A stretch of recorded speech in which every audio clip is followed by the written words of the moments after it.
week 10. I want to spend one more week on chapters 20 and 21 in the book Anti-Rock. Very good chapters, especially chapter 21, possibly one of the best chapters in the entire book. Why is chapter 21 so good? Because it really goes into the punk explosion that happens in 1976-77 with the Ramones, and probably more importantly, although maybe not more musically, the Sex Pistols. Very good section on the Sex Pistols. Be sure you go over that one more time. Punk was a very political music, a music of despair and hopelessness. It flourished and spread in a country with a high youth unemployment rate. Britain was a country in decline, and many youth saw no hope and no future. For the first time, it seemed likely that a young person could grow up, grow old, and never be able to have a job. Many of the punkers came from lower classes. Johnny Rotten himself had been on welfare. Johnny Rotten, lead singer of the Sex Pistols.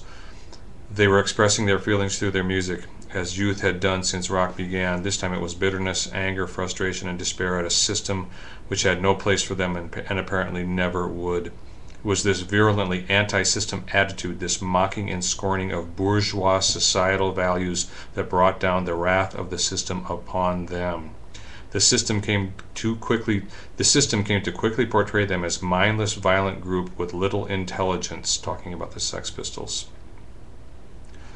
Good stuff. But why is it? And another reason this chapter is so good is because it also talks about disco and the disco backlash and the anti-disco rally in 1979 at Chicago's Comiskey Park. The disco craze, which reached at the peak of its short-lived popularity in the late 70s, was the subject of considerable bile for a time. Columnist Russell Baker of the New York Times called the music chloroform on a 12-band record. Others called it monotonous, predictable, repetitive, and muzak for the trendy.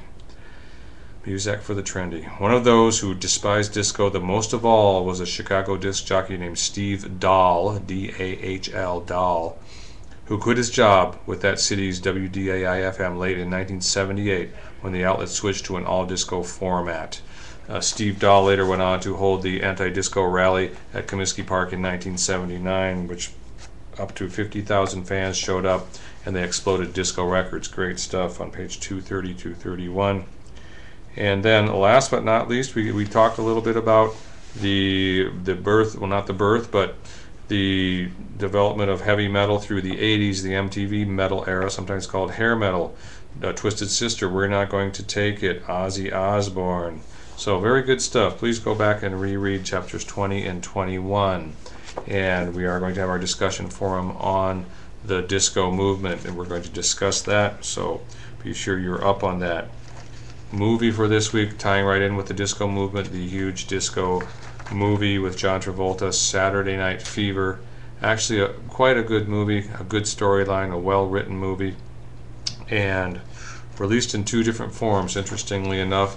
The original R version and then a cut version in the PG version, so the movie could be shown to different audiences in different areas, and they could make twice as much money. And the soundtrack for the movie, which included 3 or 4 Bee Gees songs, was the highest selling soundtrack of all time for many years, possibly still is. Over 25 million copies sold. Saturday Night Fever soundtrack featuring the Bee Gees.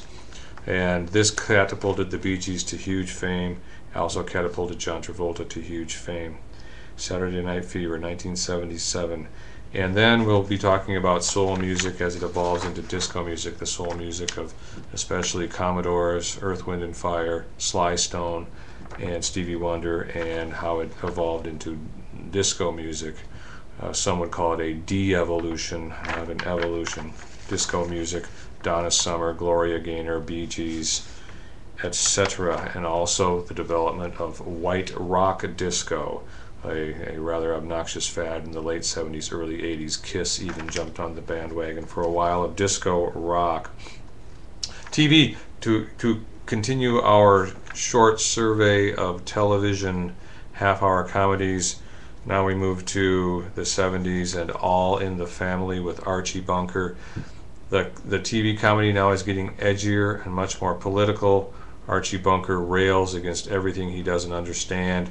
He is the typical white Anglo-Saxon Protestant who doesn't like people of other cultures, people of other races, people of other religions, aside from his approved of Protestant Christianity, and then often argues with his daughter Gloria and son-in-law, who he calls Meathead, played by Rob Reiner.